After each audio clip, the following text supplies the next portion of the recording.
ಓಂ ಸದ್ಗುರುನಾಥ ಶರಣಂ ಜಯ ಜಯ.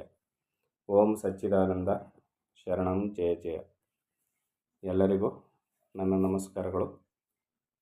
ಯೋಗ ವಾಸಿಷ್ಠ ನಿರ್ವಾಣ ಪ್ರಕರಣ.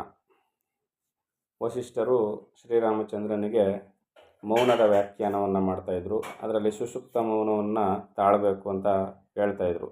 ಈ ಸುಷುಪ್ತ ಮೌನವು ಪ್ರಬೋಧದಂತೆಯೇ ಅನಂತವಾದುದರಿಂದ ಇದೇ ಅಮಲವಾದ ತುರ್ಯವೊಂದು ತುರ್ಯಾತೀತವೆಂದು ತಿಳಿ.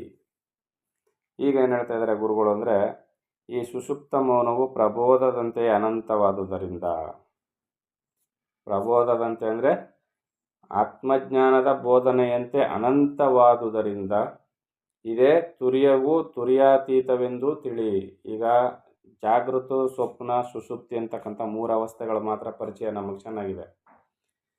ತುರ್ಯಾವಸ್ಥೆ, ತುರ್ಯಾತೀತ ಅವಸ್ಥೆಯ ಪರಿಚಯ ನಮ್ಗೆ ಆಗ್ತಾ ಇಲ್ಲ. ಇಲ್ಲೇನು ಹೇಳ್ತಾ ಇದ್ದಾರೆ ಅಂದರೆ, ಇವು ಕೂಡ ಈ ಸುಷುಪ್ತ ಮೌನ ಏನಿದೆಯಲ್ಲ, ಈ ಸುಷುಪ್ತ ಮೌನವನ್ನು ನಿರಂತರವಾಗಿ ಅಭ್ಯಾಸ ಮಾಡ್ತಾ ಬಂದಾಗ ಅದೇ ತುರ್ಯವು ತುರ್ಯಾತೀತವೂ ಕೂಡ ಆಗ್ತದೆ ಅಂತ. ಈಗ ತುರ್ಯಾವಸ್ಥೆಯನ್ನು ಗುರುತಿಸುವ ಬಗೆ ಹೇಗೆ? ತುರ್ಯಾವಸ್ಥೆ ನಮ್ಮೆಲ್ಲರಿಗೂ ಚಿರಪರಿಚಿತವಾದಂಥ ಅವಸ್ಥೆ ತುರ್ಯಾವಸ್ಥೆ. ಆ ತುರ್ಯಾವಸ್ಥೆಯಲ್ಲಿ ಹೇಗೆ ಗುರುತಿಸೋದಂದರೆ ನೋಡಿ, ಅದಕ್ಕೆ ಸ್ವಪ್ನವನ್ನು ನಾವು ಅವಲಂಬಿಸಿದರೆ ತುರ್ಯಾವಸ್ಥೆ ಬೇಗ ನಮಗೆ ಸಿಗ್ತದೆ. ಸ್ವಪ್ನದಲ್ಲಿ ನಮ್ಮ ಬೆನ್ನ ಮೇಲೆ ಗಾಯ ಆಗಿರ್ತದೆ. ಸರಿಯಾಗಿ ಆಲಿಸಬೇಕು, ಸರಿಯಾಗಿ ಕೇಳಿಸ್ಕೋಬೇಕು. ಸ್ವಪ್ನದಲ್ಲಿ ಅಲ್ಲಿ ನನ್ನದೊಂದು ಶರೀರ, ನಾನಂದರೆ ಸ್ವಪ್ನದಲ್ಲಿ ನಾನು ಇರ್ತೀನಿ. ನನ್ನ ಬೆನ್ನಿನ ಮೇಲೆ ಗಾಯ ಆಗಿರ್ತದೆ, ರಕ್ತ ಸೋರ್ತಾ ಇರ್ತದೆ. ಅದನ್ನು ನಾನು ಗಮನಿಸ್ತೀನಿ. ಈಗ ನಾವು ಸರಿಯಾಗಿ ವಿಚಾರ ಮಾಡಬೇಕು. ಈ ಸ್ಥೂಲ ಶರೀರ ಇಲ್ಲಿ ಹಾಸಿಗೆ ಮೇಲೆ ಮಲಗಿರ್ತದೆ. ಸ್ವಪ್ನದಲ್ಲಿ ಬಂದಂಥ ಶರೀರ, ಈ ಶರೀರ ಸ್ವಪ್ನಕ್ಕೆ ಹೋಗಿರೋದಿಲ್ಲ, ಆದರೆ ಅಲ್ಲೊಂದು ಶರೀರ ಉತ್ಪತ್ತಿಯಾಗಿರ್ತದೆ. ಆ ಶರೀರದ ಬೆನ್ನ ಮೇಲೆ ಗಾಯ ಆಗಿ ರಕ್ತ ಸೋರ್ತಾ ಇರ್ತದೆ. ಈಗ ಆ ಸ್ವಪ್ನದಲ್ಲಿ ಇರ್ತಕ್ಕಂಥ ರಕ್ತ ಸೋರ್ತಾ ಇರ್ತದಲ್ಲ, ಆ ಶರೀರಕ್ಕೆ ತಲೆ ಹಿಂದಗಡೆ ಏನು ಕಣ್ಣಿರೋದಿಲ್ಲ, ಆಯಿತಾ? ಆ ಶರೀರ ಹಿಂದಕ್ಕೆ ತಿರುಗಿ ನನ್ನ ಬೆನ್ನ ಮೇಲೆ ಗಾಯ ಆಗಿದೆ ಅಂತ ನೋಡೋದಿಲ್ಲ. ಆದರೆ ಸ್ವಪ್ನದಲ್ಲಿರುವ ಆ ನನ್ನ ಶರೀರದ ಬೆನ್ನ ಮೇಲೆ ಆಗಿರುವ ಗಾಯವನ್ನು ನೋಡಿದವ್ರು ಯಾರು?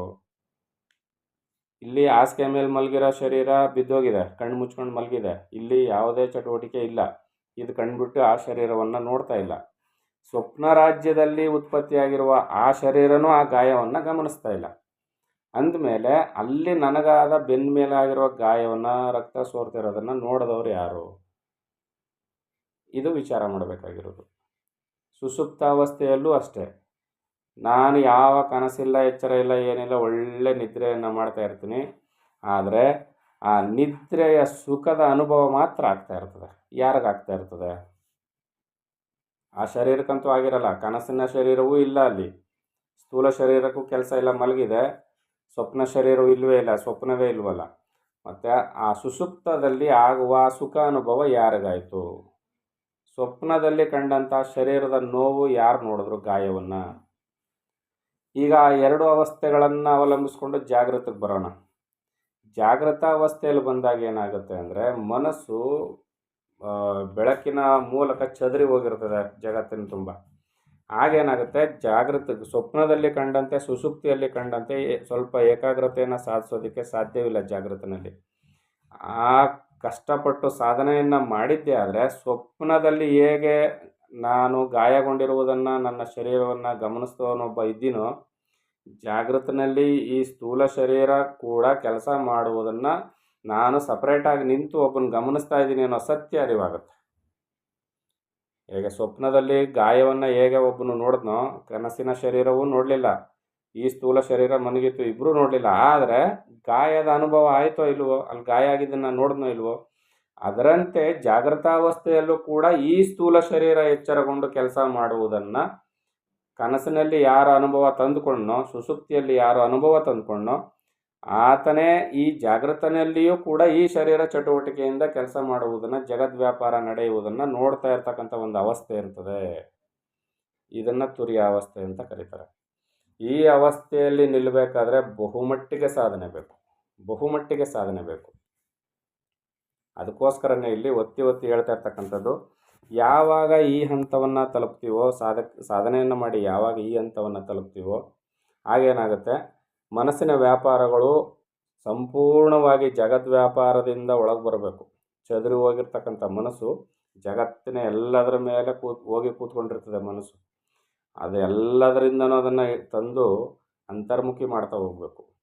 ಅಂತರ್ಮುಖಿ ಮಾಡ್ತಾ ಹೋದಾಗ ಸುಷುಪ್ತಾವಸ್ಥೆಯನ್ನು ಮೀರಿ ಅದು ತನ್ನ ತುರಿಯಾವಸ್ಥೆ ನಿಜವಾದ ಆ ಅವಸ್ಥಾ ಸ್ಥಿತಿಗೆ ಬರುತ್ತೆ.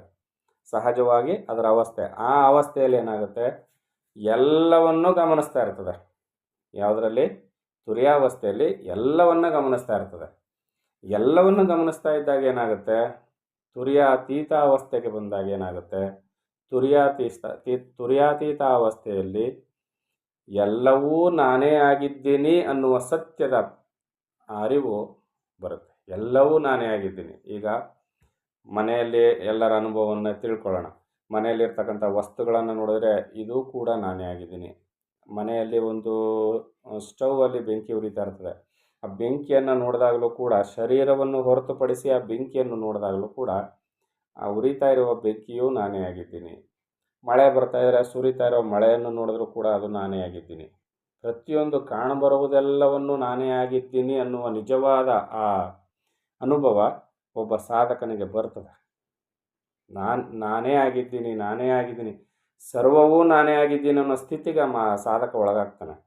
ಒಬ್ಬ ಶತ್ರುವನ್ನು ಸ್ಮರಣೆಗೆ ತಂದುಕೊಂಡಾಗಲೂ ಕೂಡ ಅವನು ಕೂಡ ನಾನೇ ಆಗಿದ್ದೀನಿ. ಅಲ್ಲಿ ಶತ್ರುತ್ವ ಯಾರೊಡನೆ ಮಾಡೋದು? ಯಾಕೆ? ಅದು ನಾನೇ ಆಗಿದ್ದೀನಿ. ನನ್ನ ಮೇಲೆ ನಾನೇ ಶತ್ರುತ್ವ ಮಾಡಲಿಕ್ಕೆ ಸಾಧ್ಯವಿಲ್ಲ, ನಾನೇ ಆಗಿದ್ದೀನಿ. ಮಿತ್ರತ್ವ ಮಾಡೋಣ ಅಂದರೆ ಯಾರ ಜೊತೆ ಮಿತ್ರತ್ವ ಮಾಡೋದು? ಅದು ಕೂಡ ಎಲ್ಲವೂ ನಾನೇ ಆಗಿದ್ದೀನಿ. ಸರ್ವವೂ ಇಲ್ಲಿ ಶತ್ರು ಮಿತ್ರು ಎಲ್ಲವೂ ಕೂಡ ನಾನೇ ಆಗಿದ್ದೀನಿ ಅಂದಮೇಲೆ ಯಾರ ಜೊತೆಯಲ್ಲಿ ಏನು ಸಂಬಂಧಗಳನ್ನ ಮಾಡೋದು? ಅಂದರೆ ಎಲ್ಲವೂ ನಾನಾಗಿದ್ದೀನಿ ಅನ್ನುವ ಸ್ಥಿತಿಯನ್ನು ಸಾಧಕ ಹೊಂದುತ್ತಾ ಹೋಗ್ತಾನೆ. ಅದನ್ನು ಮೀರಿ ಹೋಗ್ತಾನೆ, ನಾನೇ ಎಲ್ಲವೂ ಅನ್ನೋ ಸ್ಥಿತಿಯನ್ನು ತಲುಪ್ತಾನೆ. ಕೊನೆಗೆ ನಾನೇ ಇಲ್ಲ ಅನ್ನೋ ಸ್ಥಿತಿಯನ್ನು ಕೂಡ ತಲುಪ್ತಾನೆ. ನಾನೇ ಇಲ್ಲ, ನಾನು ಅಂತಕ್ಕಂಥದ್ದೇ ಇಲ್ಲ ಅನ್ನೋ ಸ್ಥಿತಿಯನ್ನು ಬಂದಾಗ ಅಲ್ಲಿ ಏನು ಬದಲಾಗುತ್ತೆ ಅಂದರೆ, ಈ ಶರೀರವನ್ನು ಹೊತ್ಕೊಂಡೋಗಿ ಸುಟ್ಟಾಕ್ಬಿಟ್ರೂ ಇಲ್ಲ, ಕುಯ್ದಾಕ್ಬಿಟ್ರೂ ಇಲ್ಲ, ಯಾವ ಒಂದು ದೃಶ್ಯ ಇಲ್ಲ, ಯಾವ ಒಂದು ಜಗತ್ತಿಲ್ಲ, ಯಾವ ಒಂದು ನೋಟ ಇಲ್ಲ, ರೂಪ ಇಲ್ಲ, ನಾಮ ಇಲ್ಲ, ಕಾಲ ಇಲ್ಲ, ದೇಶ ಇಲ್ಲ, ಕ್ರಿಯೆ ಇಲ್ಲ, ಏನೇನೂ ಇಲ್ಲದ ಸ್ಥಿತಿ. ಆ ಸ್ಥಿತಿಯಲ್ಲಿ ಒದಗಿ ಬರ್ತಕ್ಕಂಥ, ಆ ಸ್ಥಿತಿಯಲ್ಲಿ ಅನುಭವ ಆಗ್ತಕ್ಕಂಥ ಆ ಪರಮಾನಂದದ ಸ್ಥಿತಿಯಲ್ಲಿ ಅಲ್ಲಿ ತಾನಾಗಿ ಕೇವಲ ಆನಂದಮಯವಾಗಿರ್ತಾನೆ. ಆ ಪರಮಾನಂದವನ್ನು ಒಂದಕ್ಷರವನ್ನು ಕೂಡ ಹೇಳಿ ವರ್ಣಿಸಲಿಕ್ಕೆ ಸಾಧ್ಯವಿಲ್ಲದ ಅಂಥ ಸ್ಥಿತಿ ಬರ್ತದೆ. ಆ ಸ್ಥಿತಿಯಲ್ಲಿ ಏನೇನೂ ಇಲ್ಲದ, ದೇಹವೂ ಇಲ್ಲದ, ಜಗತ್ತೂ ಇಲ್ಲದ, ನಾನೆನ್ನುವ ಭಾವವೇ ಇಲ್ಲದ ಆ ಪರಮಾನಂದ ಸ್ಥಿತಿಯನ್ನು ವರ್ಣಿಸಲಿಕ್ಕೆ ಯಾರಿಂದಲೂ ಸಾಧ್ಯವಿಲ್ಲದ ಆ ಒಂದು ಸ್ಥಿತಿಯನ್ನು ಕೂಡ ಸಾಧಕನು ಅನುಭವಿಸ್ತಾನೆ. ಇದನ್ನು ಅನುಭವದಿಂದಲೇ ಮಾತ್ರ ಹೇಳಲಿಕ್ಕೆ ಸಾಧ್ಯ. ಆ ಪರಮಾನಂದ ಸ್ಥಿತಿಯನ್ನು ಅನುಭವಿಸಲಿಕ್ಕೆ ಸಾಧ್ಯ ಹೊರತು ಯಾರೊಬ್ಬರು ಒಂದಕ್ಷರವನ್ನು ಕೂಡ ಹೇಳಲಿಕ್ಕೆ ಸಾಧ್ಯವಿಲ್ಲ. ಮೌನವೇ ಅದಕ್ಕೆ ಉತ್ತರವಾಗುತ್ತೆ. ಇಂಥ ಸ್ಥಿತಿಯನ್ನು ಕೂಡ ಸಾಧಕನು ತಲುಪ್ತಾನೆ. ಅದನ್ನು ಇಲ್ಲಿ ಹೇಳ್ತಾ ಇದ್ದಾರೆ, ಈ ಸುಷುಪ್ತ ಮೌನವು ಪ್ರಬೋಧದಂತೆಯೇ ಅನಂತವಾದುದರಿಂದ ಇದೇ ಅಮಲವಾದ, ಮಲವಿಲ್ಲ, ಅಲ್ಲಿ ಯಾವುದೇ ಥರದ ಒಂದು ಕಪ್ಪು ಚುಕ್ಕೆಯೂ ಕೂಡ ಇಲ್ಲ, ಕಳಂಕವಿಲ್ಲ, ಅಮಲವಾದ, ತುರ್ಯವೆಂದು ತುರ್ಯಾತೀತವೆಂದು ತಿಳಿ. ಇಂಥ ಸ್ಥಿತಿಯನ್ನು ನೀನು ತುರ್ಯಾತೀತ ಸ್ಥಿತಿ ಅಂತ ತಿಳ್ಕೊ ರಾಮ ಅಂತ ಇಲ್ಲಿ ಗುರುಗಳು ಹೇಳ್ತಾ ಇದ್ದಾರೆ. ಈ ಸುಷುಪ್ತ ಸಮಾಧಿ, ತುರ್ಯ ಸಮಾಧಿ, ತುರ್ಯಾತೀತ ಸಮಾಧಿಗಳು ಜಾಗೃತನಲ್ಲಿಯೂ ಆಗುವುದು ಉಂಟು. ಇದು ಕೇವಲ ಧ್ಯಾನಾವಸ್ಥೆಯಲ್ಲಿದ್ದಾಗಲಲ್ಲ, ನಿದ್ರಾವಸ್ಥೆಯಲ್ಲಿದ್ದಾಗಲಲ್ಲ. ಸಮಾಧಿ, ಈ ಮೂರೂ ಥರದ ಸಮಾಧಿ ಸ್ಥಿತಿಗಳು ಯಾವುದು? ಸುಷುಪ್ತ ಸಮಾಧಿ, ತುರ್ಯ ಸಮಾಧಿ, ತುರ್ಯಾತೀತ ಸಮಾಧಿಗಳು ಜಾಗೃತನಲ್ಲಿಯೂ ಕೂಡ ಆಗುವುದು ಉಂಟು. ಯಾಕೆ ಜಾಗೃತಿಗೆ ಇಷ್ಟೊಂದು ಪ್ರಾಧಾನ್ಯತೆ ಕೊಟ್ಟಿರೋದಂದರೆ, ಲೋಕ ವ್ಯವಹಾರ ನಡೀತಾ ಇರೋದೇ ಜಾಗೃತ ಅವಸ್ಥೆಯಲ್ಲಿ ಜಾಸ್ತಿ, ಸ್ವಪ್ನಾವಸ್ಥೆಯಲ್ಲಿ ಕಡಿಮೆ, ಸುಷುಪ್ತಾವಸ್ಥೆಯಲ್ಲಿ ಕಡಿಮೆ. ಜಾಗೃತ ಅವಸ್ಥೆಯಲ್ಲಿ ಜಾಸ್ತಿ ಆಗಿರೋದ್ರಿಂದ ಇದನ್ನು ಈ ರೀತಿಯಲ್ಲಿ ಹೇಳ್ತಾ ಇದ್ದಾರೆ. ಇದನ್ನು ನಮಗೆ ಸರಿಯಾಗಿ ಅರ್ಥ ಆಗಬೇಕಾದ್ರೆ ಸಪ್ತವಿಧ ಜ್ಞಾನ ಭೂಮಿಕೆಗಳಲ್ಲಿ ಪಂಚಮ, ಷಷ್ಠಿ, ಸಪ್ತಮ ಭೂಮಿಕೆಗಳು ಅಂದರೆ ಸಮಾಧಿ ಭೇದ ರೂಪಗಳು ಅವೇ ಈ ಮೂರು. ಇವುಗಳು ಜಾಗೃತನಲ್ಲಿಯೂ ಸ್ವಪ್ನದಲ್ಲಿಯೂ ಕೂಡ ಆಗುವುದು ಉಂಟು. ಇವುಗಳನ್ನ ಅನುಭವಕ್ಕೆ ತಂದುಕೊಂಡಾಗ ನೋಡಿ, ಈ ಅವಸ್ಥೆಗಳನ್ನೆಲ್ಲ ನಾವು ಚೆನ್ನಾಗಿ ಮನಗಂಡಾಗ ಮಾತ್ರ ಇವುಗಳು ಅರ್ಥ ಆಗೋದು. ಇಲ್ಲಾಂದರೆ ಈ ಮಾತಿಗೆ ಅಷ್ಟು ಕಿಮ್ಮತ್ತು ಸಿಗೋದಿಲ್ಲ. ಸರಿಯಾಗಿ ಅರ್ಥ ಮಾಡ್ಕೊಂಡಾಗ ಮಾತ್ರ ಈ ಮಾತುಗಳು ಅರ್ಥ ಆಗುತ್ತೆ. ಇನ್ನು ಮುಂದೆ ಏನು ಹೇಳ್ತಾರೆ ಅಂತ ಮುಂದಿನ ಆಡಿಯೋದಲ್ಲಿ ನೋಡೋಣ.